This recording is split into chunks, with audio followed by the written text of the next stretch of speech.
Tip 1, what to do when you're in bed and you cannot sleep. Well, what you're probably doing already is lying there, angry, stressed, annoyed, hoping sleep will come. A much better alternative is to simply sit up in bed, put a podcast on, grab a book, watch some TV. I promise you, blue light will not kill you.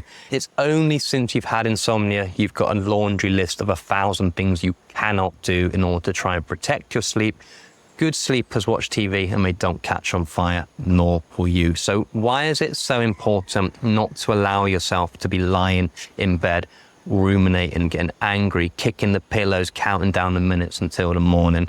Well, every time you're doing that, heart rate, body temperature, adrenaline, cortisol spikes through the roof, and you're putting your brain in a fight or flight state. Imagine a wolf were to walk into your bedroom.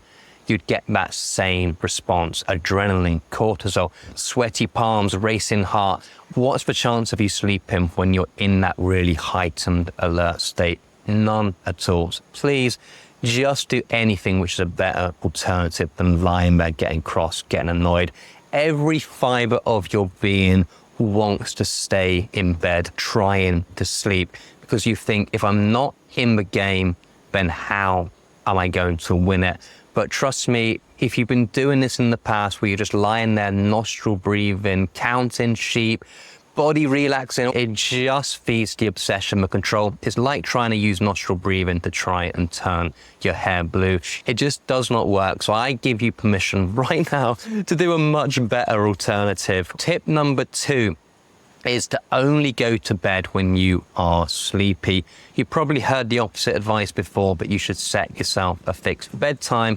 Well, what happens if you set yourself a fixed bedtime and go to bed when you're wide awake is that you'll go to bed and you will be wide awake and you will lie there ruminating, wondering, why am I not asleep now? Getting cross about the fact you're not asleep now. And that wolf that I talked about earlier is going to come back into your bedroom. Now, I know when you've got insomnia, you never feel sleepy, but follow the advice in this video and you will get that sleepy feeling back. So tip number 3 is to give yourself less sleep opportunity.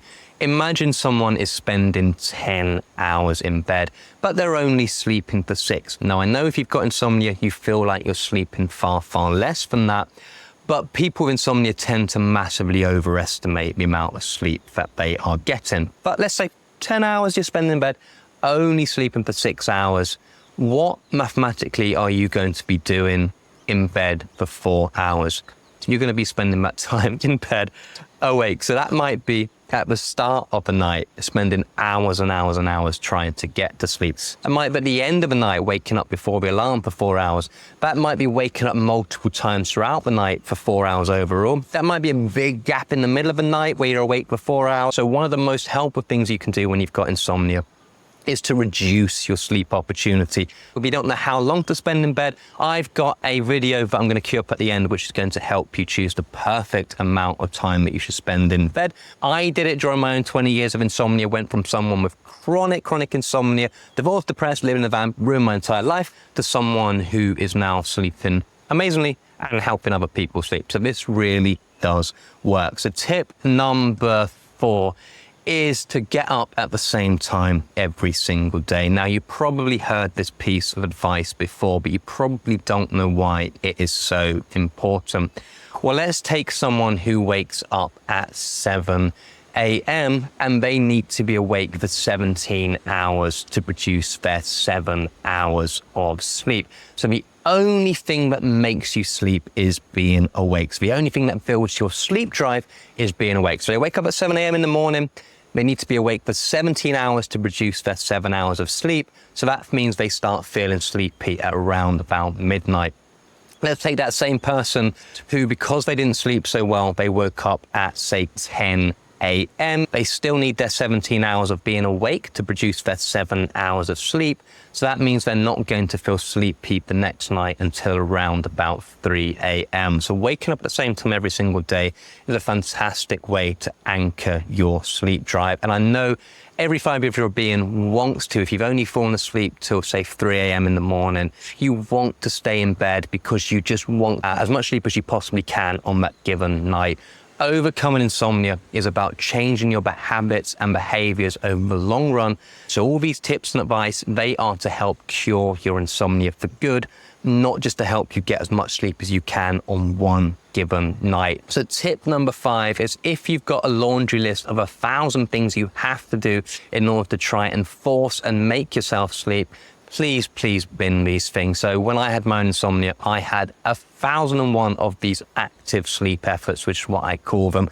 I had to have warm baths before bed. I had to have kiwi fruits. I had to do meditation, relaxation. I had to pat my head 3 times, spin round in a circle. There was so many things I had to do in order to try and force myself to sleep.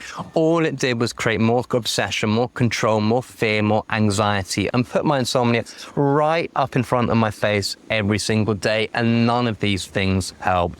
So what I would say is, choose a few things that you enjoy doing in the evening and just do these small amount of things, and all these supplements, all these rituals, all these obsessive behaviors you're doing to force yourself to sleep, just get rid of them. They do not help. They've never worked before. Little hacks, they are not going to fix a chronic long-term sleep problem. The advice I'm giving you here will. So please do bin them. Tip number 6 is, if you've got a laundry list of 1,001 things you cannot do in order to try and force yourself to sleep, please bin these things as well. I cannot eat late in a restaurant. I cannot have any coffee. I cannot go to the pub in the evening. I cannot watch films before bed. I can't. All these things would do is erode your confidence that you can ever sleep again. They limit your life. They create more control, more obsession, more fear around your insomnia, and they will put your life into this real narrow column. And you'll strip everything you love out of your life because of your insomnia, which is what happened to me, and I don't recommend it. So please stop doing these things. They're not helpful. And so really, if I was to simplify sleep, go to bed when you're feeling sleepy, spend less time in bed, wake up more or less at the same time every single day. Don't need to be obsessive, don't need to be ritualistic, but try and keep that in mind. It's best to do that. And just do things during the daytime where you're not feeding your insomnia. Just start doing the behaviors that you used to do when you're a good sleeper, or ask yourself the question, is this something a good sleeper would do? And this will guide you down the right path 99% of the time. Overcoming insomnia is about simple things, not easy things done over a long period of time. This is how you overcome this horrible condition for good.